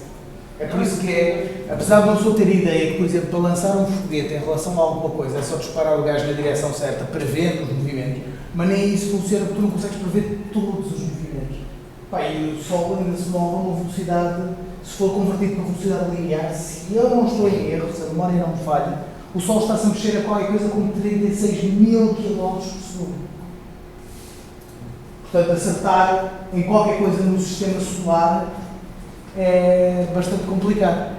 Mesmo que consideres as órbitas todas das coisas no sistema solar, ainda tens de considerar que o sistema solar se está a mexer e ainda tens de considerar que a galáxia se está a mexer, etc. E nós não podemos sequer medidas 100% corretas acerca desses movimentos, porque vão depender de muita coisa e algumas delas que nós próprios não conseguimos observar, nomeadamente matéria negra.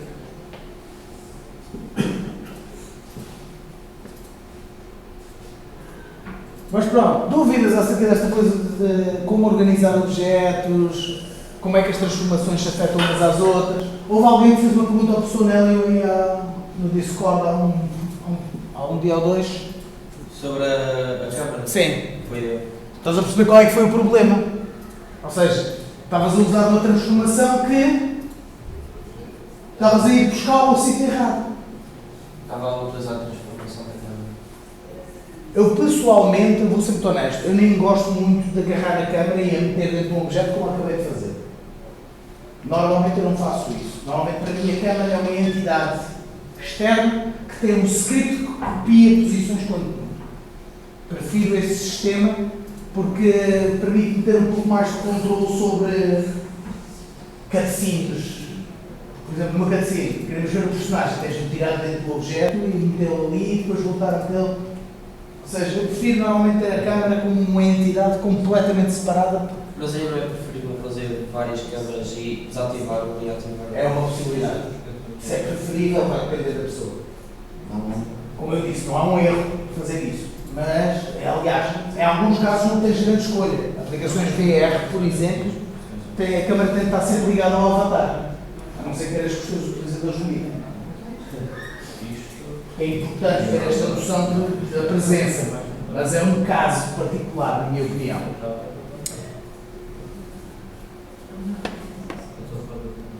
Ok. Não há dúvidas? E já aprenderam umas coisas do RP, e de luz, etc. Pronto. Em princípio, a nossa próxima aula, a não ser que o professor me diga que para eu ir abordar outra coisa, eu em princípio vou falar mais de sistema de rendering, como fazer light maps e como criar o que querem dizer as propriedades todas da câmara, das luzes. Aí vou ter de vos mostrar a diferença entre o RP e o Legacy. Eu não sei quem é que vai fazer o projeto em Legacy e quem é que vai fazer em URP. Eu sei que os exemplos que o professor Hélio vos dá na aula são de Legacy, portanto, prefiro falar das duas coisas. É assim, não há uma diferença, em termos funcionais não há grande diferença entre os dois. O problema que não é um problema, ainda bem que o fizeram, é que, por exemplo, o Unity mudou aqui o painel das luzes. As propriedades estão lá, são as mesmas que nas luzes Legacy, só que estão organizadas de forma um bocado diferente. Aliás, não tem organização no Legacy, mas aqui há organização.